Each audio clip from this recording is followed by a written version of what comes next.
रुकैया रिजवान आज हमारे साथ मौजूद हैं, consultant nephrologist the kidney centre से। पहले थोड़ा सा जानने की कोशिश करेंगे डॉक्टर रुकैया से। अस्सलाम वालेकुम डॉक्टर रुकैया। वालेकुम अस्सलाम। पहले हम ये जानने की कोशिश करेंगे कि डॉक्टर रुकैया, मतलब हम हर चीज़ में, वैसे तो हम अंडर डेवलप कंट्रीज हैं, हर चीज़ में पीछे ही हैं, महंगाई आगे है, हर चीज़ मुश्किल में ही है, लेकिन बीमारियों में हम सबसे ऊपर ही चले जाते हैं। तो क्या वजह दिखती है? आप गुर्दों के अमराज, डायबिटीज़, ब्लड प्रेशर, हर चीज़ ऊपर है। अमर, सबसे इम्पॉर्टेंट कॉज तो ये है कि हमारे पेशेंट्स जो हैं वो अपना ख्याल नहीं रखते। अब बार बार ये कहा जाता है कि गुर्दों का जो फेल होना है वो सबसे जो ज़्यादा शुगर की वजह से होता है, जो कि ज़्याबतीस जिसको कहते हैं। ज़्याबतीस फ़ौरन गुर्दों को फेल नहीं करते। ज़्याबतीस या डायबिटीज़ अगर 10 से 15 साल मुसलसल अनकंट्रोल रहे, फिर हमारा गुर्दा फेल हो जाता है। अगर या ब्लड प्रेशर बहुत लंबे अरसे तक कंट्रोल ना रहे, तब हमारे गुर्दे का साइज छोटा हो जाता है और गुर्दा मुतासिर होना शुरू हो जाता है। या अगर गुर्दे में पथरी है, उसका इलाज नहीं करवाया जाए। जैसे बहुत सारे मरीज कहते हैं नहीं हमारी पथरी तो निकल गई, तो मैं कहती हूँ आपने फिर रिपीट अल्ट्रासाउंड करवाया था? आप तो कह रहे हैं निकल गई, हो सकता है आगे भी पड़ी हो, पीछे पड़ी हो। तो पेशेंट की नेग्लिजेंस सबसे इम्पॉर्टेंट कॉज है हमारे गुर्दे को फेल करने में, क्योंकि अल्लाह ताला का इतना अच्छा निज़ाम है। अल्लाह ताला फ़ौरन कुछ भी नहीं करते अनटिल एंड अनलेस किसी को बहुत ज़्यादा दस्त हो जाए, डायरिया हो जाए और गुर्दा फॉर टाइम बीइंग के लिए फेल हो जाए, या कुछ ऐसी नमकियात की कमी हो जाए, बहुत ज़्यादा पानी लॉस हो जाए, वो एक अलग कॉजेज़ हैं, उसको हम एक्यूट किडनी इंजरी कहते हैं। लेकिन जो क्रॉनिक कॉजेज़ हैं, जैसे शुगर है, ब्लड प्रेशर है, गुर्दों में पथरी है, कुछ ऑटो इम्यून डिजीजेज़ हैं, बहुत लंबे अरसे तक पेन किलर्स को खाना, ये सारी जो वजूहात हैं ये क्रॉनिक किडनी डिजीज में चली जाती हैं। मतलब वो चीज़ें जो कि फिर ठीक नहीं होती। बिल्कुल। तो डॉक्टर के जैसे यूटीआई भी हम देखते हैं बहुत ज़्यादा कॉमन अब बहुत ज़्यादा होता जा, कॉमन क्या है। अगर उसको भी अनट्रीटेड छोड़ा जाए तो कहीं गुर्दे वो भी फेल हो जाते हैं। उसमें भी ये आप प्रॉब्लम खुद आता सोचें, अगर बार बार इन्फेक्शन हो तो क्या होगा? क्योंकि इन्फेक्शन मसाने का होता है ना, क्योंकि पहले गुर्दे होते हैं, फिर ट्यूब्स होती हैं यूरेटर, और फिर मसाना। मसाने का बार बार रिपीटेड इन्फेक्शन हो, शुरू में तो जो जरासीम आता है वो बहुत सारी दवाओं से सेंसिटिव होता है। जैसे इसको आपको पता है कल्चर होता है, वो बहुत सारी एंटीबायोटिक से सेंसिटिव होता है। विथ टाइम, हम तो आजकल बहुत देख रहे हैं, विथ टाइम वो किसी एंटीबायोटिक से सेंसिटिव नहीं होता। इसका मतलब कि हम इलाज ही नहीं कर सकते, वो जरासीम अंदर पड़ा रहता है और आस्ते आस्ते आस्ते वो गुर्दे को खराब कर देता है। बिल्कुल। अच्छा, बहुत सारे जैसे हमारा आज का टॉपिक ही है कि ट्रांसप्लांट। तो हम कब हमें ज़रूरत पड़ती है ट्रांसप्लांट की? हमें ये जानना चाहिए कि ट्रांसप्लांट आखिर होता क्या है? तो क्या अगर एक गुर्दा ख़राब हो जाए, पहले इस सवाल से पहले मेरा ये सवाल होगा कि अगर आपका एक गुर्दा ख़राब हो जाए तो क्या उसी वक़्त ट्रांसप्लांट की ज़रूरत होती है, या खाली एक गुर्दा आपका ज़िंदगी गुज़ारने के लिए काफ़ी होता है? अल्लाह ताला ने दो गुर्दे इसीलिए बनाए कि अगर एक गुर्दा खराब भी हो जाए और दूसरा गुर्दा बिल्कुल ठीक है, तो हम पर कोई फर्क नहीं पड़ता। जैसे डोनर जो होता है, जो कि गुर्दा दे देता है, वो भी तो अपनी आगे की जिंदगी एक ही गुर्दे पर गुजारता है ना। जब तक हमारे दोनों गुर्दे खराब नहीं हो जाते, तब तक हमें डायलिसिस या ट्रांसप्लांट की जरूरत नहीं पड़ती। अब आपका दूसरा सवाल ये था कि हमें कब ज़रूरत पड़ती है। ट्रांसप्लांट की ज़रूरत तब पड़ती है जब मरीज़ को ज़िंदा रहने के लिए डायलिसिस की ज़रूरत है। तो फिर अगर यंग पेशेंट्स हैं, या जो पेशेंट्स का हम ट्रांसप्लांट को ऑप्ट को कर सकते हैं, तो उनको फिर हम ट्रांसप्लांट ऑफ़र करते हैं कि वो गुर्दे को तब्दील करवा लें। बिल्कुल। अच्छा देखिए डॉक्टर रुक़ैया, जब हम किडनी ट्रांसप्लांट की बात करते हैं, हम देखते हैं कि अब बहुत यंग एज में भी मतलब बच्चों के रीनल फेलियर्स हो रहे हैं। बहुत सारे ऐसे हम लोगों को भी देखते हैं। लेकिन मैं बहुत सारे ऐसे लोगों को देखती हूँ जो पूरी ज़िंदगी डायलिसिस पे ही रहते हैं। तो डॉक्टर ये डिसीज़न फ़ौरन क्यों नहीं ले पाता कि भई अब 10 साल गुज़र गए या 5 साल गुज़र गए, इतना डायलिसिस के बाद तो फिर फ़ौरन किडनी ट्रांसप्लांट का क्यों डिसीज़न नहीं ले लिया जाता? नहीं, क्या फौरन गुर्दे के ट्रांसप्लांट का डिसीजन लिया जाता है। हम तो बहुत सारे मेरे पेशेंट्स जो हैं जिनका मैंने ट्रांसप्लांट करवाया है, उनका प्रीएम्प्टिव ट्रांसप्लांट करवाया है। प्रीएम्प्टिव ट्रांसप्लांट क्या है कि एक जैसे पेशेंट है, उसका क्रेटिनिन स्लोली ग्रेजुअली बढ़ता रहा। जैसे 5 को क्रेटिनिन क्रेटिनिन एक टेस्ट होता है जो कि खून में होता है, जो कि हमें यूरिया क्रेटिनिन दोनों, जो कि हमें एक चीज़ बताते हैं कि भाई अब आपका गुर्दा काम नहीं कर रहा। जैसे यूरिया नॉर्मल 50 होता है और क्रेटिनिन नॉर्मल 1 से कम होता है। जब हमारा क्रेटिनिन 5 से बढ़ जाता है तो हम फिर पेशेंट को डायलिसिस की तैयारी करवा देते हैं, हम उसका फिस्टुला बनवा लेते हैं। फिस्टुला आर्टेरियोवीनस फिस्टुला होता है जो कि दो नसों को आपस में जोड़ देते हैं, जो कि हाथ में 3 जगह पर बन सकता है। जब वो पेशेंट, जैसे मेरे पेशेंट्स या किसी का भी पेशेंट है और हमें लग रहा है कि ये अब आने वाले टाइम में डायलिसिस की तरफ चला जाएगा, देन हम उनको ट्रांसप्लांट ऑफर करते हैं। लेकिन उन पेशेंट्स को ट्रांसप्लांट ऑफर नहीं करते जो कि बहुत बूढ़े हैं या जिनको बहुत सारे कोमॉर्ब्स हैं। जैसे कि कोई पेशेंट है जो कि डायबिटिक है और उसको बहुत और भी सारे मसले हैं, लाइक उसका हार्ट के भी बहुत ख़राब मसले हैं और उनकी टांग में भी कोई गैंग्रीन है या क्या, तो वो पेशेंट्स ट्रांसप्लांट की तरफ नहीं जाते। क्योंकि ट्रांसप्लांट खुद से भी क्योंकि हम ट्रांसप्लांट में जो हम दवाएं देते हैं ना, वो पेशेंट को बहुत ज़्यादा इम्यूनो कॉम्प्रोमाइज़ कर देती हैं, मतलब उनकी इम्यूनिटी बहुत कम कर देती हैं। सेकंड, वो शुगर को बहुत बढ़ाती हैं। तो हम ट्रांसप्लांट उन पेशेंट्स को ऑफर करते हैं जिनमें हमें लगता है कि ट्रांसप्लांट सक्सेसफुल होगा। सेकंड, तो उनका हम डायलिसिस से पहले ही ट्रांसप्लांट करवा देते हैं। सेकंड, ये कोई क्राइटेरिया नहीं है कि 5 साल 10 साल, ये वो ट्रांसप्लांट ज़्यादा अच्छा चलता है जो कि पेशेंट्स कम अरसे के लिए डायलिसिस पर हों, क्योंकि डायलिसिस लंबे रहने के भी अपने नुकसानात होते हैं। बिल्कुल आपसे कि फर्स्ट स्टेप क्या होता है, मतलब किस तरह डिसाइड किया जाता है कौन डोनर्स होते हैं, ये तमाम क्या प्रोसीजर्स होता है? सबसे पहले तो हमें जो जिसका गुर्दा फेल हुआ है उसकी एज हम देख लेते हैं कि वो क्या है, उसके कोमॉर्ब्स क्या है। कोमॉर्ब्स मतलब उसको कौन कौन सी बीमारियां हैं। ठीक है। जैसे कुछ बीमारियां होती हैं बहुत रेयर, जो कि जिनमें ट्रांसप्लांट कॉन्ट्रा इंडिकेटेड होता है, मतलब जिसमें हम ट्रांसप्लांट ऑफ नहीं करते। जैसे ऑक्सिलोसिस की एक बीमारी है जो कि हमारे जिस्म में जेनेटिक्स है, उसमें सिर्फ गुर्दा तब्दील नहीं होता, उसमें गुर्दा और लिवर दोनों तब्दील होते हैं। बाकी भी कुछ ऐसी बीमारियां हैं जो कि बहुत ज़्यादा दोबारा रिकर करते हैं, तो हम काउंसलिंग बहुत अच्छी करते हैं। लेकिन जो पेशेंट ट्रांसप्लांट का कैंडिडेट है, सबसे इम्पॉर्टेंट हम, और वो अभी डायलिसिस पर है, सबसे इम्पॉर्टेंट उनका ब्लड ग्रुप है। हम उनका ब्लड ग्रुप चेक करवा लेते हैं। देन हम उनकी फैमिली हिस्ट्री पूछते हैं कि फैमिली में कितने भाई बहन हैं। जैसे फॉर एग्जांपल एक पेशेंट है जो कि 22 ईयर्स का है, ठीक है, और उनके अम्मी अब्बू की भी जो एज है वो इतनी बड़ी नहीं है, ठीक है। तो हम अम्मी अब्बू से स्टार्ट करते हैं, क्योंकि ये बेस्ट रहता है कि डोनर की एज जो है वो 20 से लेकर मैक्सिमम 50 तक हो। क्योंकि पेशेंट्स कहते हैं आप हमारे बूढ़े माँ बाप का किडनी ले लें। मैं कहती हूँ कि जो गुर्दा 60 साल चल चुका किसी इंसान में, तो वो आप में कितने साल चल जाएगा, एक आम सी बात है। खैर, अच्छा, अगर इसके फिर आपके सॉरी मैं आपकी बात काट जी रही हूँ। जी इसके पीछे मेरा एक सवाल है कि जैसे हमने कहा ना कि डायबिटीज़ कितना बढ़ चुका है, तो हम देखते हैं कि यूजुअली जो गुर्दों के फेलियर के पेशेंट्स आते हैं, उनको डायबिटीज़ भी बहुत होती सबसे है। सबसे तो क्या कॉमन, वो प्रॉब्लम करता है मैं डिवाइड कर लेती हूँ। पहले मैं आपको यंग का बताऊंगी और ठीक है, फिर मैं आपको शुगर के ठीक पेशेंट है, का बस सही है, बताऊंगी। ओके, यंग फिर का मैंने आपको बताया कि 22 साल का है, हुँ, और फॉर एग्जांपल उसका जो ब्लड ग्रुप है वो ओ है, ठीक है, ठीक है, ओ पॉजिटिव है। हमने उनके भाई बहन की हिस्ट्री ले ली कि आपको कितने भाई हैं, कितने बहनें हैं, और आपके अम्मी अब्बू की एज क्या है। ठीक है, फॉर एग्जाम्पल उनके भाई बहन छोटे हैं, मतलब 18 ईयर्स से छोटे हैं, ठीक है, तो वो किडनी ट्रांसप्लांट का हम उनको नहीं बोल सकते, क्योंकि वो डोनर नहीं बन सकते। क्योंकि पाकिस्तान में रूल है डोनर के लिए शनाख्ती कार्ड बना हुआ हो, ठीक है, तो ठीक है, 19 ईयर्स प्लस हो।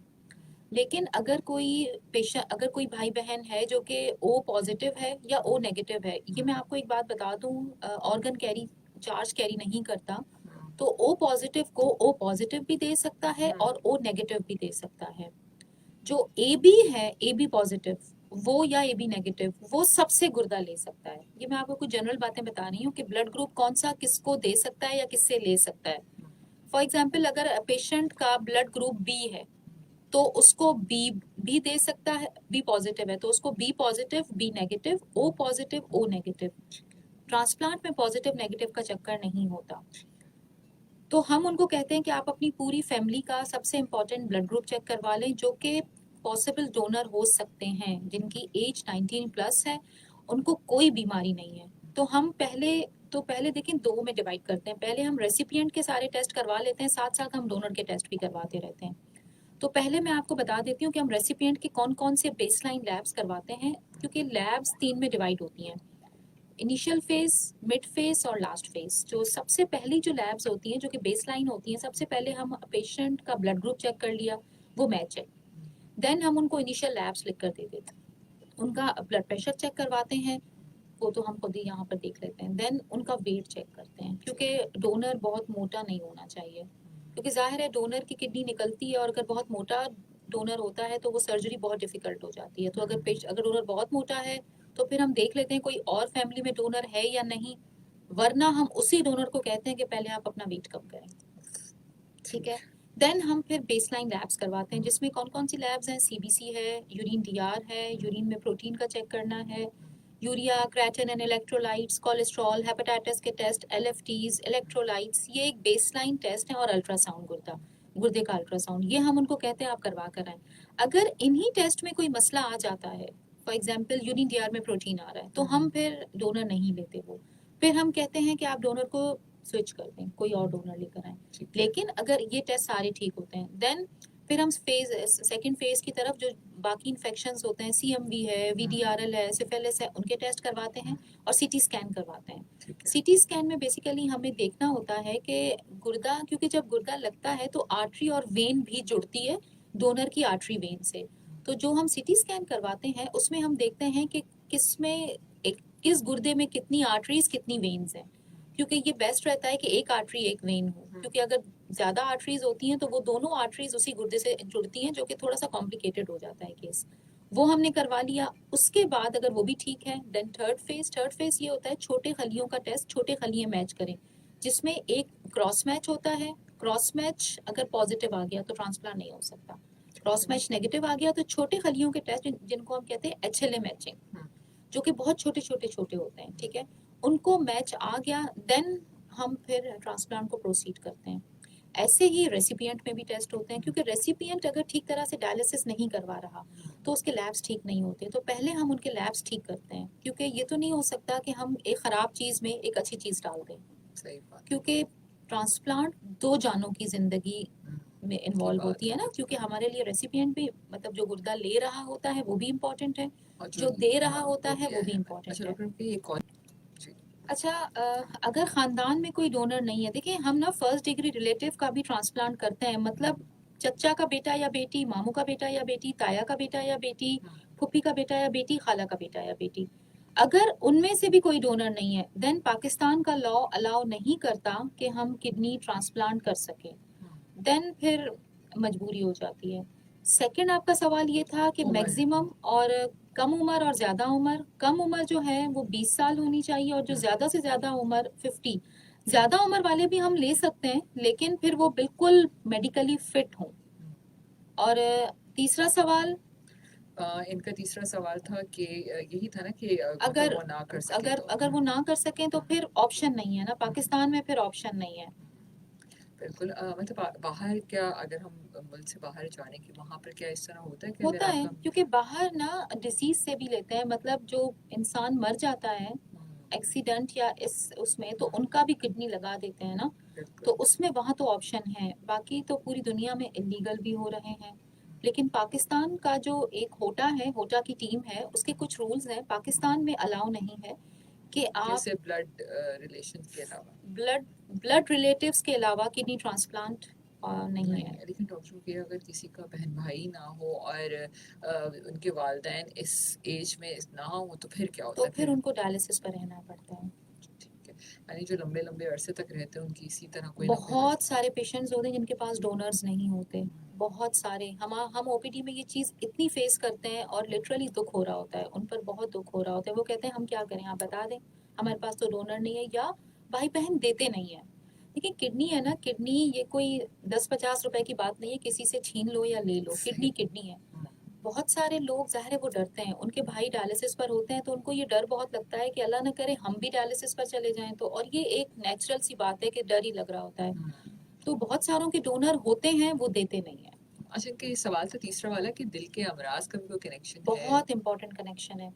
जो किडनी के पेशेंट्स होते हैं ना, उनका अगर, क्योंकि हम जो जो ट्रांसप्लांट करवा रहा होता है, हम इनिशियल में ही, स्टार्ट में ही उनका दिल का चेकअप करवा लेते हैं, जिसमें इको भी होता है, और जिन पेशेंट को ज़रूरत होती है तो हम स्ट्रेस इको भी करते हैं।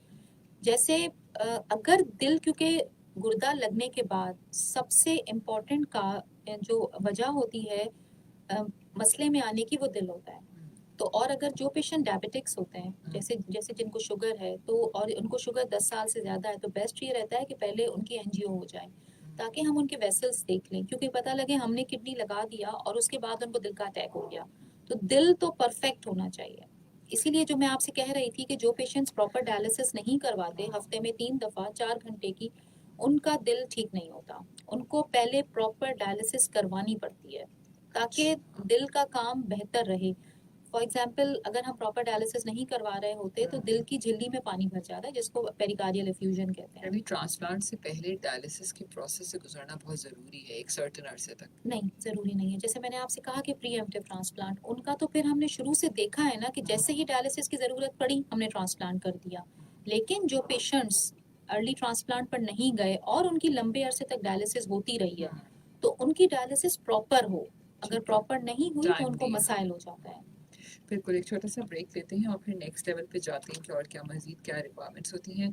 सामीन, आप हमारे साथ ही रहिए। डॉक्टर रुकैया रिजवान आज हमारे साथ स्टूडियो में मौजूद हैं, consultant nephrologist the kidney centre, और आज हम गुर्दों की पेवंदकारी से बारे में बात करें। और डॉक्टर रुकैया से मैं सवाल करूँगी कि जैसे आपने कहा कि हमारे मुल्क में तो ये लॉ है ही नहीं कि हम ब्लड रिलेशन के अलावा दे सकें, तो फिर किडनी डोनेट करने का क्या फ़ायदा होगा? क्योंकि बहुत दफ़ा हम कहते हैं ना अपनी आँखें आप डोनेट कर दें, तो क्या गुर्दे डोनेट कर सकते हैं कि नहीं? तो उसको वो अगर हम ये करना चाहें तो वो फिर किन लोगों के काम आएँगे? हमारे साथ ही रहिए, स्टे ट्यून्ड विद अस। फ़ौरन फ़ौरन लगता है ना, फ़ौरन लगता है ना।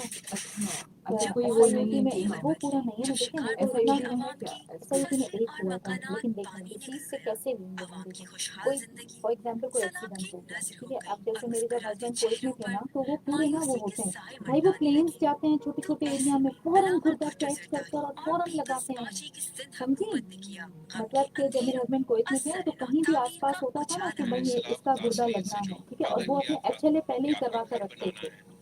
मतलब हमें पता होता है कि इस पेशेंट को अगर ये इंसान मर गया, वो गुर्दा लग जाएगा, तो वो समझे वो इंसान मर गया, मर जाए वो इंसान मर गया, तो वो प्लेन जाते हैं, वो फौरन उड़ते हैं, वो गुर्दे को वो बाकायदा उसमें वो जो एक सॉल्यूशन होता है वेस्टमिनिस्टर, उसमें डालते हैं और फौरन लेकर आता है और फौरन फौरन करते भाई हैं। मैंने मूवी भी वो देखी, वो नहीं डॉक्टर क्या है वो, उस पे नेटफ्लिक्स पे मूवी है ना, क्या है डॉक्टर समथिंग, उसका नाम बना तो सकता ऐसे होता है ना, क्योंकि जो देखें बाकी की चीज़ें होती हैं, जैसे आँख प्लांट, उसमें तो हमें 24 आवर्स होते हैं ना, किडनी में जितना इस्कीमिया टाइम प्रोलॉन्ग होगा, उतना ही डिलेड फंक्शन आता है, है, गुर्दा ऐसा खराब हो होता जाएगा। है।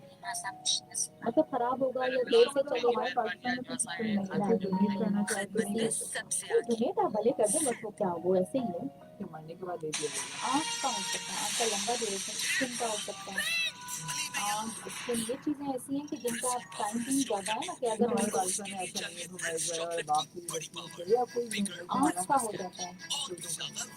गुर्दे का हो सकता है जैसे, लेकिन फायदा नहीं है ना रखने का रखने को कैसे, अब वो इंसान मर गया, वो रोड पर आंखों पड़ा तो है, कौन ही डोनेट होता हाँ है। नहीं वो इंसान मरा पड़ा है ना।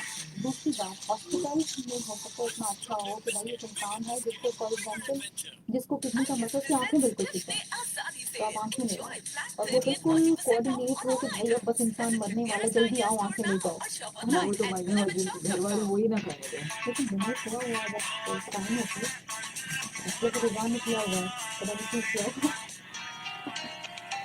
मैं तो सवाल करूँगा कि यार मैं उनको आपको रोकना चाहती अल्लाह उनको लंबी हूँ, जिंदगी लंबी दे। उम्र दे, आई एम सॉरी।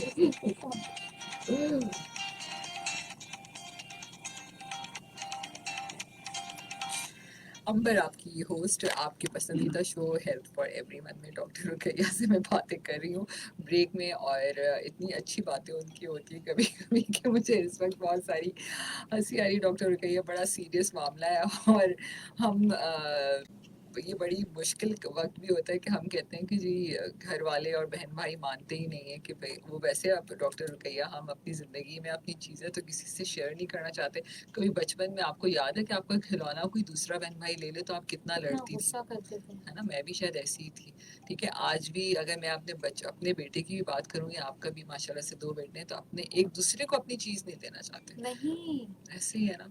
आप फिर सोचें कि वाक़ई में अगर अपने गुर्दे देने की बात आए तो ये कितने बड़े दिल और हौसले की बात है। यकीनन लोग एक दूसरे को गुर्दे देते भी हैं अपनी फैमिलीज़ में भी। अच्छा, पेरेंट्स देने को तैयार होते हैं मोस्टली, लेकिन पेरेंट्स की एज ऐसी होती है, या वो डायबिटिक होते हैं या हाइपरटेंसिव होते हैं, वो दे नहीं सकते। मैंने ये चीज़ देखी है, पेरेंट्स तैयार होते हैं, भाई बहन मोस्टली तैयार नहीं होते, बहुत सारे केसेस में होते भी हैं। अच्छा, फर्स्ट कजिन्स जो होते हैं वो कहते हैं कि इनके अपने भाई नहीं दे रहे, भाई बहनें तो नहीं हम दे रहे। क्यों दें? तो ये एक बहुत बड़ा डिलेमा है, क्योंकि हमारे पास, जैसे मैंने आपसे पहले भी कहा, कि डिसीज्ड का मतलब मरे हुए इंसानों का नहीं लिया ले जाता, तो सकते क्योंकि हमारे पास इतनी फैसिलिटीज़ नहीं है वही। कि हम, जैसे आप मुझसे पूछ रही थी, फैसिलिटीज़ इसलिए नहीं है क्योंकि किडनी की एक टाइम होता है कि कितनी देर गुर्दा जिस्म से बाहर सही रह सकता है जो कि वो काम करे किसी और में, तो वो उसका टाइम ड्यूरेशन जितना, क्योंकि विद इन मिनट्स लगना होता है। अब ऐसा तो नहीं हो सकता कि कोई पेशेंट, कोई इंसान है, फॉर एग्जाम्पल कोई इंसान है जिसकी आंखें खराब हो गई या कोई और मसला और उसके गुर्दे ठीक हैं और उसने अपना गुर्दा डोनेट किया हुआ है, तो इतना स्पेशल, जैसे बाहर के मुल्कों में होता है, उनका एक इतना स्ट्रॉन्ग पूरा सिस्टम होता है कि वो फौरन जाते हैं किडनी को लेकर, किडनी को उस सॉल्यूशन में रख कर उसको सेव करते हैं, प्रिजर्व करते हैं, फौरन फिर किसी पेशेंट में लगा देते हैं, तो वो काम आ जाता है। लेकिन पाकिस्तान में ऐसी सहूलत नहीं है, जिस पर काफ़ी काम भी हो रहा है, SIUT वाले काफ़ी, लेकिन वो हो नहीं सका, तो वो पॉसिबल नहीं है। अच्छा डॉक्टर, के जो इनिशियल सारे टेस्ट होते हैं उसमें कितना टाइम पीरियड लग जाता है? मैचिंग एंड एवरीथिंग, सब टाइम कुछ। नहीं लगता, अगर पेशेंट को हम लिख कर देते हैं, ठीक है, अगर वो फौरन फौरन टेस्ट करवा कर हमें दिखाता जाता है और हमने सारी चीज़ें जल्दी जल्दी जल्दी जल्दी कर ली, तो 15 डेज में भी हो सकता है, अनटिल एंड अनलेस उनकी सारी चीज़ें ठीक आती रहें, जो कि थोड़ा मुश्किल होता है। ठीक है, बिल्कुल। अच्छा, अब नेक्स्ट स्टेप में हमने कहा कि शुगर के मरीज़ भी ऐसे हैं, जैसे आपने कहा कि कुछ बीमारियां ऐसी हैं जिसमें ट्रांसप्लांट नहीं हो सकता, फिर उसमें शुगर के मरीज़ों के लिए क्या आपका? अगर किसी इंसान को शुगर कम अरसे के लिए है, फॉर एग्जाम्पल 5 से 10 साल के लिए शुगर है और शुगर की वजह से ही गुर्दा मुतासर हुआ है, वो हमें कैसे पता लगता है? दो से तीन तरीकों से पता लग सकता है। एक तो गुर्दे की बायोप्सी हुई हुई हो, उसमें शुगर आई हुई हो। सेकंड, आंखों पे भी शुगर के असरात हों, क्योंकि आंख एक ऐसी चीज़ है जो कि हम कोरिलेट कर लेते हैं कि आंखों में भी शुगर के असरात हैं, तो मोस्ट प्रोबेबली किडनी में भी शुगर के असरात होंगे। या यूरिन में प्रोटीन आ रहा है या दिल का मसला है, तो हम समझते हैं कि इन पेशेंट्स को शुगर की वजह से गुर्दे मुतासर हैं।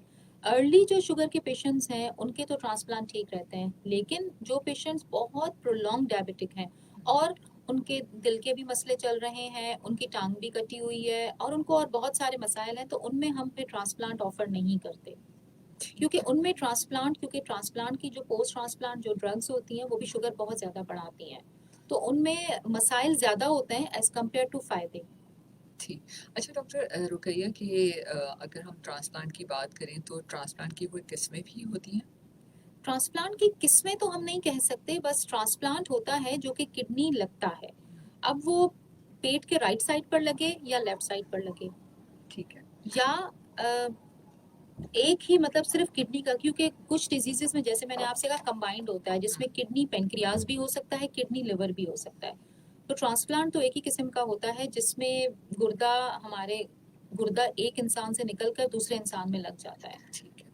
अच्छा, जब हमने ट्रांसप्लांट, हम समझते हैं कि जो डोनर्स मैच कर गए हैं और ट्रांसप्लांट की सर्जरी हो चुकी है, कितना टाइम पीरियड लगता है इस पूरे प्रोसीजर के अंदर? डिपेंड करता है कि पेशेंट, ट्रांसप्लांट तो हो जाता है ना, अगर अगर एक पेशेंट, जैसे मैंने आज स्टार्ट किया और मुझे डोनर रेसिपिएंट फौरन फौरन टेस्ट करवा कर दिखा रहे हैं, तो 15 डेज टू 1 मंथ में ट्रांसप्लांट हो जाता है, ठीक है। लेकिन उनके टेस्ट ठीक आते रहें, ठीक आते रहें, सारी चीज़ें ठीक आती रहें। ठीक है। अच्छा, अब ट्रांसप्लांट के बाद डोनर और जो रिसिपेंट है, दोनों की क्या हदायतें होती हैं? उनको किस तरह अपना मज़ीद और ख़्याल करना होता है? क्या प्रोसीजर्स होते हैं? फिर किस पहले तरह मैं डोनर लाइफ का शुरू करते बताऊंगी, फिर हैं? जी। रेसिपिएंट का। डोनर को मैं एक बात ये कहती हूँ कि जैसे एक आम इंसान, जैसे मैं उनको समझाती हूँ कि मैं अपना कैसे ख्याल रखती हूँ, अपनी शुगर से हम जो बचते हैं वो कैसे बचते हैं, कि बाहर का खाना कम खाएं, ना खाएं तो ज़्यादा अच्छा है, डीप फ्राइड चीज़ें कम कर दें, वाइट शुगर का इंटेक बहुत कम कर दें, पेन किलर्स हम फजूल में ना खाएं, ठीक है। ब्लड प्रेशर चेक करवाते रहें। जैसे मैं अगर रेसिपिएंट को देखती हूँ तो मैं डोनर को भी 6 मंथ टू 1 साल में उनका यूरिन टीआर, उनका क्रेाटिनिन, उनका ब्लड प्रेशर, उनका शुगर देखती रहती हूँ।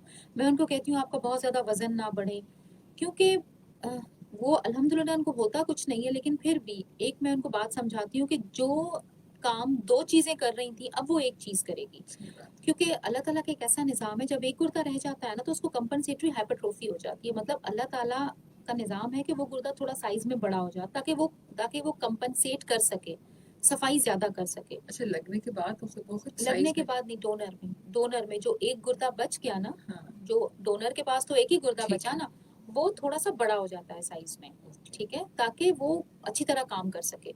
तो डोनर को अपना ख्याल ऐसे ही रखना होता है कि वो अपनी एटलीस्ट साल में एक दफ़ा creatinine, urine DR, blood pressure check करवा ले, शुगर चेक करवा ले, ज़्यादा वो मोटापे की तरफ नहीं जाए, शुगर वाली चीज़ों से थोड़ा परहेज कर ले, पेन किलर्स अवॉइड करे, दैट्स इट। रेसिपिएंट में तो बहुत ख्याल रखना होता है, क्योंकि रेसिपिएंट में जैसे पहले मैंने बताया कि जब हमारा देखिए आंख है वो एक बाल भी नहीं बर्दाश्त करता, तो जब दूसरा गुर्दा हमारे जिस्म में लगता है तो हमारी किडनी समझती है कि वो कोई फॉरेन बॉडी है, तो उसको मारने की कोशिश करती है। तो वो उसको ना मारे, हम खुद से कुछ दवाएं देते हैं जो कि हमारी इम्यूनिटी को, रेसिपिएंट की इम्यूनिटी जिसमें गुर्दा लगता है वो लो कर देती हैं। तो वो इम्यूनिटी जो लो होती है तो रेसिपिएंट जिसमें गुर्दा लगा है वो बहुत सारे उनको इन्फेक्शंस होने के चांस होते हैं, जो कि शुरू के 6 महीने से साल तक बहुत ज़्यादा उनको रिपीटेड कभी कभी एडमिशन्स की भी नीड पड़ती है।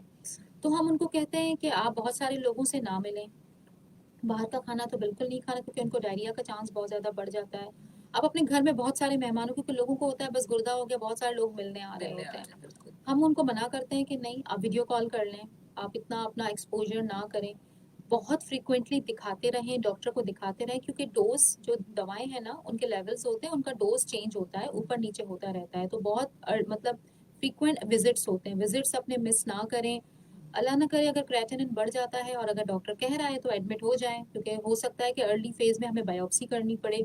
ये सारी चीज़ें हम रेसिपिएंट को, और दवाएं मिस नहीं करनी, जैसे मैं कहती हूँ सांस लेना भूल सकते हैं, दवा खाना नहीं भूल सकते। अच्छा, अगर रेसिपिएंट। रेसिपिएंट, क्योंकि हमें डोनर को कोई दवा नहीं खानी, बहुत सारे मुझसे लोग कहते हैं कि क्या डोनर को भी दवा खानी है? नहीं, डोनर को कोई दवा नहीं खानी होती, रेसिपिएंट जिसमें किडनी लगा है उनको दवाएं खानी होती हैं। अगर उन्होंने दवाएं नहीं खाई तो उनका गुर्दा फेल हो जाता है, तो ये बहुत अच्छा, ख्याल है। सारी ज़िंदगी दवा खानी सारी होगी, जिंदगी, डोज बहुत कम हो जाता है लेकिन पूरी खानी है। जिंदगी के लिए उनको दवाएं खानी है, क्योंकि मैं ये बात कहती हूँ कि अगर, क्योंकि ज़ाहिर है दवाएं इतनी सस्ती नहीं होती, महंगी होती हैं, तो मैं स्टार्ट में ही सारी चीज़ें एक्सप्लेन करती हूँ कि जैसे 30 to 35,000 पर मंथ की दवाएं हैं, वो आपको खानी है एनी हाउ। ऐसे नहीं है कि आपके पास मतलब फाइनेंस का मसला है और आप नहीं खा रहे तो आपका, क्योंकि देखिए किडनी है ना, वो जो डोनर है उसकी बहुत बड़ी कुर्बानी होती है, तो रेसिपिएंट को उसका ख्याल रखना होता है, बिल्कुल। क्योंकि वो उसका अपना गुर्दा नहीं है, क्योंकि बॉडी वरना फिर उसको रिजेक्ट कर देती, जिसको हम कहते हैं कि गुर्दा रिजेक्ट हो गया या गुर्दे में रिजेक्शन हो गई, जो हम बायोप्सी करते हैं तो रिजेक्शन आ हम ये जाती है। वर्ड बहुत सुनते हैं कि रिजेक्शन हो गई, इसका मतलब है कि दवाइयाँ प्रॉपर नहीं दी नहीं, गई। दो तरह के रिजेक्शन होते हैं, एक अर्ली रिजेक्शन होता है जो ऑन टेबल हो गया, ठीक जैसे है, फौरन ही गुर्दा लगा और हमारी बॉडी ने एक्सेप्ट नहीं किया, उसको हाइपर एक्यूट रिजेक्शन कहते हैं। ठीक है। उसके बाद जो गुर्दा लग गया, चल गया, ठीक हो गया, दोबारा हमने बायोप्सी की, वो दो तरह के रिजेक्शन होते हैं, एक सेलुलर और एक एंटीबॉडी। उसमें कभी कभी कॉज ये भी आ जाता है कि दवाएं छोड़ दी, या और बहुत सारे कॉजेज हैं उसके भी। बिल्कुल, लाइफ़स्टाइल में कोई प्रॉब्लम हो सकता है। कॉल थी, डिस्कनेक्ट हो गई। बिल्कुल, मतलब मुझे सुन के ही इतनी तकलीफ़ सी हो रही है कि आप मतलब हम कितना फ्रीक्वेंट ऑफ रीनल फेलियर्स के बारे में सुन रहे हैं डॉक्टर रुकैया। क्योंकि आप एडल्ट्स में तो हुँ, जो हम रिसेंट वो जो देख रहे हैं इंसिडेंस 21% हो गया है, गुर्दों के अमराज इतने ज़्यादा बढ़ तो गए हैं। आपके हॉस्पिटल में अगर हम द किडनी सेंटर की बात करें तो आप लोग साल के कितने इसमें किडनी ट्रांसप्लांट्स कर रहे हैं? देखिए हम लोग डिपेंड करता है, किसी मंथ में हम 5 से 6 भी कर लेते हैं, हुँ, क्योंकि हम लोग इतने फ्रिक्वेंटली नहीं करते जैसे कि बाकी इंस्टीट्यूट जैसे SIUT है, क्योंकि हमारे पास ज़ाहिर है पैसों से होता है, ठीक है। और आजकल जितनी महंगाई है और सारी चीज़ें हैं, किसी मंथ हम 6 भी कर लेते हैं, किसी मंथ हम 2 करते हैं, तो डिपेंड करता है कि, क्योंकि फाइनेंस बहुत मैटर कर रहा है, बहुत होता है इसके अंदर, क्योंकि बिल्कुल। पैसों से होता है, तो जैसे कि जिन इंस्टीट्यूट में फ्री में होता है उनमें तो बहुत ज़्यादा हो रहा है, उनमें तो डेली हो रहा है, तो इसका मतलब कि शरह तो है। मतलब डेली भी अगर समझो हम SIUT की बात करें, अगर डेली हो रहा है तो इस वक़्त शरह कितनी बढ़ती तो चली आप जा खुद रही है। सोचें कितना सारा है। बस SIUT में ये है कि डोनर का बहुत स्ट्रिक्ट क्राइटेरिया है, और मतलब कि जैसे हम लोग तो फर्स्ट कजिन्स ले लेते हैं, SIUT वाले नहीं लेते।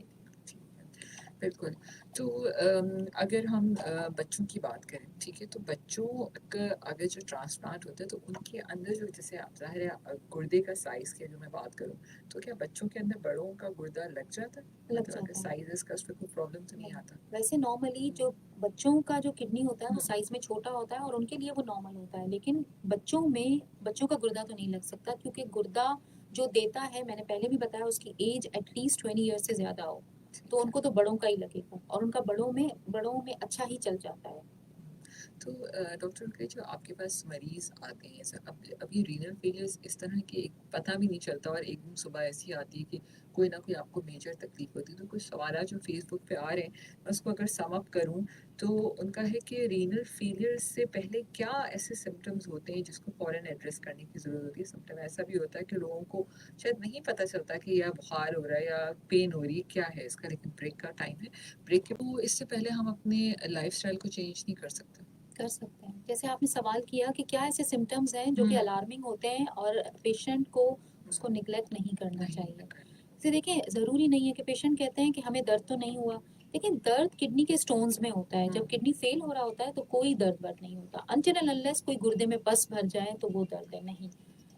हमें अगर किसी इंसान को भूख नहीं लग रही भूख नहीं लगनी, और उसके ठीक है। कपड़े ढीले हो रहे हैं, तो ये एक अलार्मिंग साइन है। अच्छा वज़न कितना? या उसके पैरों में सूजन आ रही है, ठीक है, वो बहुत लंबा अरसा खड़ा रह रहा है, उनको सूजन आ रही है, या उसके में बहुत ज़्यादा कमज़ोरी रह रही है, हीमोग्लोबिन कम हो जाता है, ये बहुत एक अर्ली साइन होता है। हाँ, अर्ली तो नहीं कह सकते, काफ़ी गुर्दा खराब होता है तो, लेकिन पेशेंट उसको मिस कर जाते हैं। हुँ, भूख नहीं लग रही, खाने को देखकर नौजिया फील हो रहा है, मतलब हुँ, उल्टी उल्टी उल्टी जैसी आ रही है, काम करने में दिल नहीं लग रहा, सीढ़ियाँ चढ़ने पर सांस फूल रहा है, पेशाब में कमी या पेशाब में ज्यादती हो गई है, पैरों में सूजन आ रही हुँ, है, पीलाहट फील हो रही है, पेशेंट क्योंकि हीमोग्लोबिन इतना कम हो जाता है कि पीलाहट लगने लग जाती है, काम करने का दिल नहीं चाहता। तो ये सारे एक अलार्मिंग साइन होते हैं कि कुछ ना कुछ चल रहा है, क्योंकि हुँ, लोग है ना, इसको हाजमे में मसला आ गया है बहुत ज्यादा, लोग इसको कहते हैं नहीं हम तो ठीक हैं, तो वो ये अर्ली एक अलार्मिंग साइन जो कि अल्लाह की तरफ से मिल रहे होते हैं, अगर पेशेंट उसको कैच कर ले और अपने कुछ बेसलाइन लैब्स करवा ले। जैसे फॉर एग्जांपल अगर डायबिटिक है पेशेंट, ठीक है, और उसको ये सब कुछ हो रहा है, एक बहुत इंपॉर्टेंट चीज होती है, अगर किसी शुगर के पेशेंट में अचानक ही शुगर नॉर्मल रहने लगे तो ये एक बहुत अलार्मिंग साइन है। मतलब दवाई के बगैर बगैर या दवाई के साथ भी, साथ भी कोई इंसान है जिसका ना वो अचानक, हमें बड़े खुश होते हैं पेशेंट्स कि हमारी अचानक शुगर तो बहुत कंट्रोल हो गई है, हाँ, ये एक बहुत अलार्मिंग इतने साइन है। सालों से तो थी नहीं, अब थी नहीं, कैसे हो अब गई? क्यों हो गई, हाँ, या उनको हाइपोग्लाइसीमिया मतलब कम लो शुगर रहने लगे, तो वो फौरन जाकर अपना किडनी का टेस्ट करवाएं। क्यों? क्योंकि नॉर्मली जो हमारी इंसुलिन है, जो हमारी जिस्म की इंसुलिन है, उसको गुर्दा तोड़ता है। जब गुर्दा काम नहीं करता तो हमारे जिस्म की इंसुलिन को वो नहीं तोड़ता, तो वो ही काफ़ी पड़ जाती है शुगर को कंट्रोल करने के लिए। दवाएं दवाएं बहुत कम डोज हो जाता है, तो पेशेंट्स बड़े खुश हो रहे होते हैं, भाई हमारी तो शुगर कंट्रोल हो गई। जैसे हमारे जो पेशेंट्स होते हैं ना, मोस्टली उनको शुगर की दवा खाने की ज़रूरत नहीं पड़ती, उनके अपनी जिस्म की इंसुलिन ही काफ़ी रहती है, अनटिल एंड अनलेस उनका पेनक्रियाज बिल्कुल काम नहीं कर रहा हो। तो ये कुछ अलार्मिंग साइंस हैं। और जैसे कि हमें ना हमारी डाइट में बहुत कंट्रोल करना चाहिए। जैसे मुझसे बहुत सारे लोग पूछते हैं कि एक नॉर्मल इंसान को क्या खाना चाहिए ऐसा, और क्या नहीं बहुत सारा खाना चाहिए नॉर्मल इंसान या जिनको शुगर या ब्लड प्रेशर है। देखिए, मीट का जो इंटेक होता है ना, मैं लोगों से सुनती हूँ वो डेली मीट खा रहे होते हैं। This is wrong, daily meat, क्योंकि प्रोटीन इंटेक बढ़ जाता है। जैसे मेरे पेशेंट्स हैं ना, मैं एक थोड़ा सा ब्रीफ बता दूं, वो क्या क्या नहीं खा सकते। वो बीफ नहीं खा सकते, वो हाई प्रोटीन डाइट नहीं ले सकते, वो बैलेंस्ड प्रोटीन डाइट ले मतलब सकते ये हैं। ट्रांसप्लांट वाले पेशेंट के लिए आप बता रहे हैं? नॉर्मल जो गुर्दों अच्छा ठीक है, गुर्दों के अमराज के मरीज, ठीक ठीक है। है, ट्रांसप्लांट के बाद तो क्योंकि क्रेटिनिन नॉर्मल हो जाता है हुँ, ना, तो उनको तो जो मैं मना, पहले मैं वो बता दूं जो गुर्दे के मरीज, फिर ठीक है, ट्रांसप्लांट का जल्दी ठीक जल्दी है। बता हाँ, देती हूँ। जो किडनी के पेशेंट्स हैं जिनका क्रेटिनिन खराब है, उनको हम हाई मीट मना कर देते हैं, हाई प्रोटीन डाइट, ठीक है। जिसमें बड़ा गोश्त है। जो सबसे ज्यादा प्रोटीन होता है ना, सबसे ज्यादा वो बीफ में होता है, मीट में होता है, फिश में होता है, ठीक है। तो मैं बीफ तो बिल्कुल रोक देती हूँ, मैं कहती हूँ बीफ तो खाई ना, क्योंकि वो रेड मीट होते हैं। हुँ, छोटा गोश्त और मछली मैं कहती हूँ चलें, बहुत मुसीबत पड़ गई है तो महीने में 1 से 2 दफा। ठीक है। उनको बहुत, वो डेली खाते हैं, मैं उनको कहती हूँ, कहते हैं सही बस।